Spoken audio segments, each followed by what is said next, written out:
So I buy planners all the time and I end up not really using them.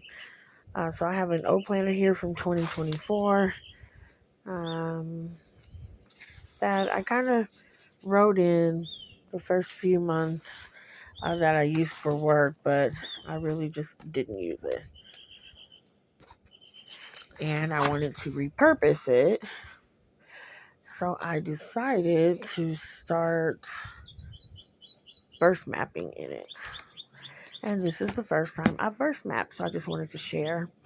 I'm doing a Bible study called Seeking Him. It's a book I got off of Amazon, and I'm doing it. I'm following along with Remnant Ministries Church. They did this Bible study back in I think like 2020 or 2021. So I decided to do it, and I am on the third week for honesty. Oh, that looks a little crazy, but anyway, one of the featured Bible verses was Proverbs 28, verse 13. So I decided to, excuse me, verse map that particular verse. So as you can see here, I have the main verse.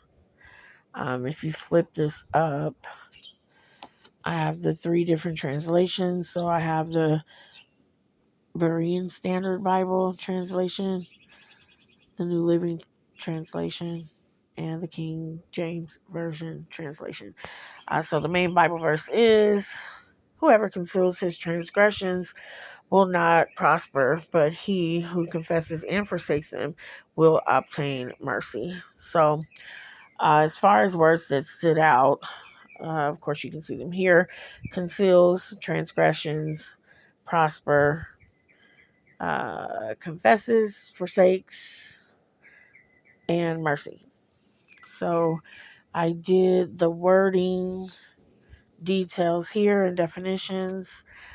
I didn't use a Bible dictionary, and I didn't look up the original Hebrew and Greek translations of these words, but this was my first time, so don't judge me. I have the context here below: who wrote it, when and where, why it was written, and who it was written to. And then on this side, I kind of summarized the verse in my own words, saying that if you try to hide when you do wrong, you will never prosper. But if you admit your wrongdoings and turn away from them, you will be forgiven. Um, I also included two cross references, which were Psalm 32, verses 3 through 5, saying, when I kept silent, silent matching hiding and concealing. My bones grew old through my groaning all day long, or all the day long, which kind of matches up with not. See, I have it circled here, not prospering. So I do have an underline for not, and then the blue highlight to match with the idea of prospering, or the opposite in this case for this verse. For day and night your hand was heavy upon me. My vitality was turned into the drought of summer. I acknowledged my iniquity, my sin to you, and my sin I have not hidden. I said, I will confess my transgressions to the Lord. So all of this is about confessing my sins to the Lord, or his sins to the Lord, which matches this color word here. And then finally, the end of that passage saying, and you forgave the iniquity of my sin.